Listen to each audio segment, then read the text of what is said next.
Welcome to J7 TV news. ప్రపంచవ్యాప్తంగా Christmas వేడుకల్ని జరుపుకుంటున్న క్రైస్తవులందరికీ మా ఛానల్ తరపున క్రిస్మస్ శుభాకాంక్షలు.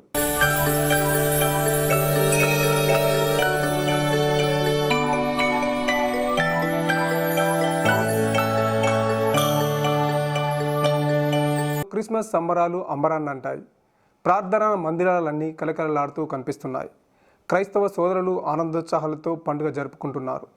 యేసుక్రీస్తు జన్మనించిన పర్వదినాన్ని పురస్కరించుకొని తెలుగు రాష్ట్రాల్లో చర్చిలు సర్వాంగ సుందరంగా ముస్తాబయ్యాయి.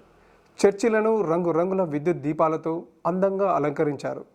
ఆసియా ఖండంలోనే రెండో అతిపెద్దదైన మెదక్ చర్చిలో ఘనంగా ఏర్పాట్లు చేశారు.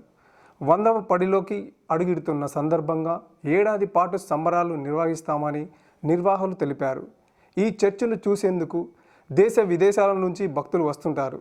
ఇక్కడ జరిగే క్రిస్మస్ వేడుకల్లో స్థానికులే కాకుండా ఇతర రాష్ట్రాల నుంచి కూడా పెద్ద సంఖ్యలో భక్తులు తరలి వస్తున్నారు.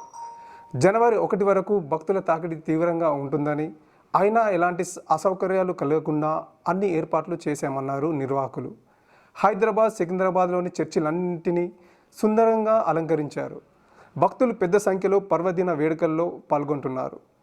ఆంధ్రప్రదేశ్ ముఖ్యమంత్రి వైఎస్ జగన్మోహన్ రెడ్డి ఇడుపులపాయ ప్రేయర్ హాల్లో క్రిస్మస్ ప్రార్థనలో పాల్గొన్నారు. వైఎస్ భారతి, వైఎస్ విజయమ్మ, ఇతర కుటుంబ సభ్యులు కూడా ప్రార్థనలు చేశారు. ఇలాగే క్రిస్మస్ పర్వదినాన్ని పురస్కరించుకొని తెలంగాణ సీఎం రేవంత్ రెడ్డి క్రైస్తవులకు శుభాకాంక్షలు తెలియజేశారు.